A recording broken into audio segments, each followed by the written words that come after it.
Sound भैया वहां से आवाज नहीं आ रही। साउंड के पास से हटो ना।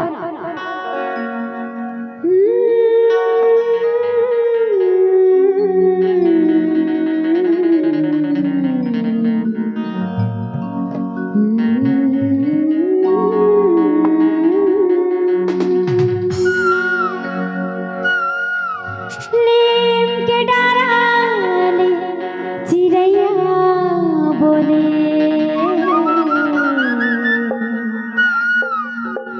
आवत जो ही अपन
गाने।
नीम के डारा चिड़ैया बोले आवत जो अपने गाने। मैं आप सब जन पर एक जोरदार शायरी बोलना चाहता हूँ और ताली बजना चाहिए, सबके हाथ उठना चाहिए और सबके हाथ से ताली बजना चाहिए शायरी सुन के, है ना।